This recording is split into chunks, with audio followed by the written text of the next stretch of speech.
Chemistry मास्टरचा सगळ्यांना नमस्कार. आपण आता थर्मोडायनॅमिक्सचा 67 नंबरचा प्रॉब्लेम बघतोय आणि याच्यामध्ये हा प्रॉब्लेम कोणावर डिपेंड आहे तर हेस लॉवर डिपेंड आहे. हेस लॉ काय सांगतोय तर एखादी रिॲक्शन एका स्टेपमध्ये केली काय आणि नंबर ऑफ स्टेपमध्ये केली काय एन्थॅल्पी चेंज हा सेम असतोय. Delta H1 is equals to delta H2 plus delta H3 असा हा फॉर्म्युला आहे. मग आता हा फॉर्म्युला आपण इथं वापरणार आहे, तो कसा वापरायचा समजून घ्या. Calculate the एन्थॅल्पी of formation of ethyl alcohol. Formation of ethyl alcohol म्हणजे काय तर इथिल अल्कोहोल तयार करायचं. कोणापासून तयार करतो आपण तर बघा कार्बन प्लस अजून कोण असतोय हायड्रोजन, अजून कोण असते तर ऑक्सिजन. ह्या तिघांपासून कोण तयार झाला C2H5OH म्हणजे कोण तयार झाला इथिल अल्कोहोल तयार झाला. मग कार्बन किती घ्यायचे आहेत 2, हायड्रोजन किती घ्यायचे आहेत 6 आणि ऑक्सिजन किती पाहिजेत 1 म्हणजे हाफ O2 घ्यायचा. तर हा इथिल अल्कोहोल तयार झाला. याचा एन्थॅल्पी चेंज आपण कन्सिडर करूया की डेल्टा H1 कन्सिडर करूया. परत enthalpy combustion of ethyl alcohol. Ethyl alcohol जाळायचा म्हणजे कोणावर रिएक्शन करायची O2 बरोबर काय तयार होतं तर 2CO2 आणि प्लस 3H2O तयार होतो पाणी. म्हणजे इथून हा जो पहिला जो तुम्हाला दिसतोय ना याला तुम्ही A कन्सिडर करा, याला तुम्ही काय कन्सिडर करा B कन्सिडर करा, याला काय कन्सिडर करा C कन्सिडर करा. म्हणजे तुम्हाला A to C जायचं आहे तर तुम्ही डायरेक्ट गेला नाही, A वरून पहिला B वर गेला, B वरून परत C वर गेला. परत एन्थॅल्पी ऑफ कंबशन ऑफ C.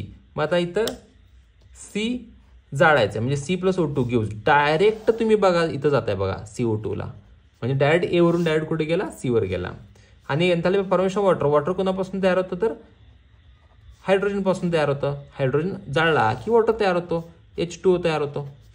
म्हणजे बघा तुम्ही याला काय कन्सिडर करा A कन्सिडर करा आणि याला काय कन्सिडर करा C कन्सिडर करा. मग याला आपण काय डेल्टा H1 बोलूया, डेल्टा H2 बोलूया, हे आपली मर्जी, तुम्ही नावं द्या त्याला. याला डेल्टा H3 बोलूया, डेल्टा H4 बोलूया.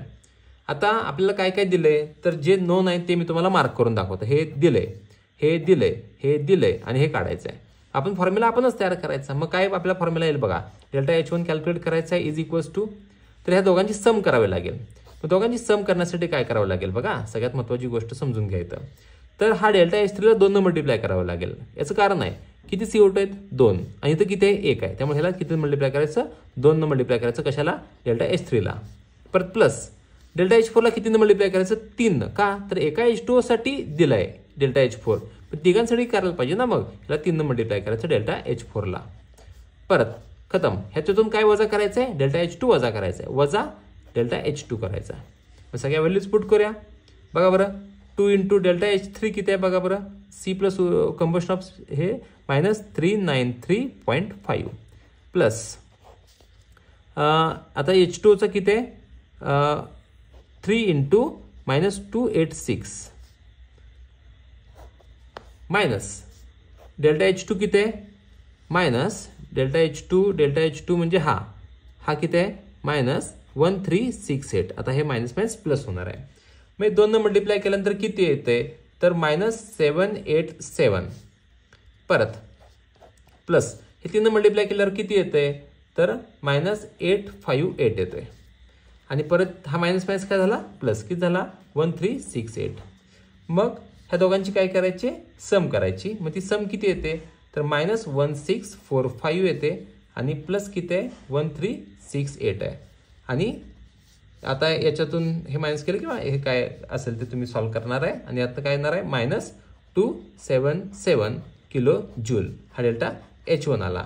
म्हणजेच तुम्ही काय सांगू शकताय तर एन्थॅल्पी ऑफ फॉर्मेशन ऑफ C2H5 जो आलाय तो किती आलाय मायनस 277. मग एन्थॅल्पी of formation of ethyl alcohol म्हणजे C2H5OH किती आहे तर मायनस 277 किलो जूल आहे पर मोल. थँक्यू.